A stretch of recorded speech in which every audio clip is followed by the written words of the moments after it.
I'm with Solar Cookers International. I'm the executive director. Many people are aware, and the people who are gathered here at COP today are very passionate about knowing how urgently we need to move away from fossil fuel use. We have heard very encouraging stories, too, about the increasing embrace of renewable energies, in particular solar.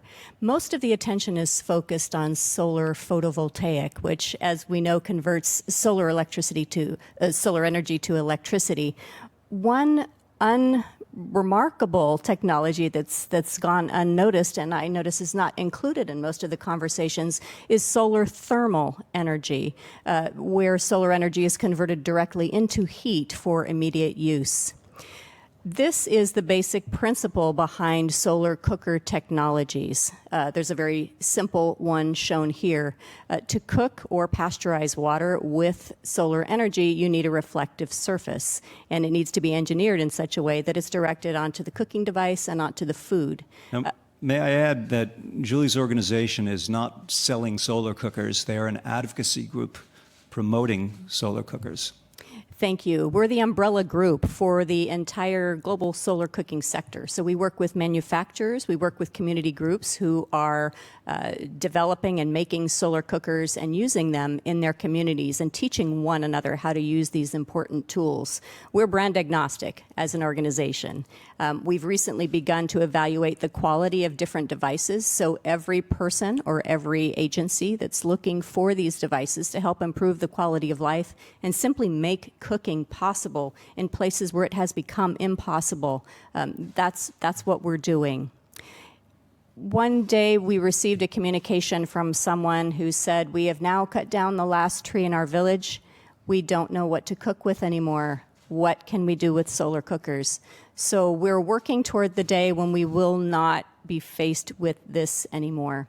It's not simply a transition away from fossil fuels. It's also, in many places around the world, it's a needed transition away from biomass fuels. We know for a fact that forests are being depleted, which erodes, causes soil erosion. Deforestation is a huge problem as well. And we know, too, that when animal wastes are removed from the land to burn as cooking fuel, that crop yields are drastically reduced. So this is definitely something that has wide impact. Most people know, we're in the crowd that knows, that worldwide heating and cooling energy is about 50% of the global energy budget. So we think about cooking as a daily task, one that impacts families, and for that reason it's very, very important. But when we think of the scale of these heating and cooling activities that humans engage in and how much energy that we use to do those, we really need to think about solar.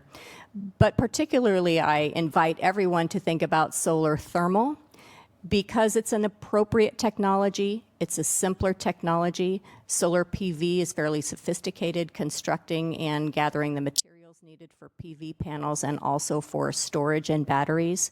But solar thermal, especially for cooking, is the most appropriate technology answer for nearly 3 billion people. That's the scale of what we're talking about. Thank you, Julie. Thank you, very Stuart. much.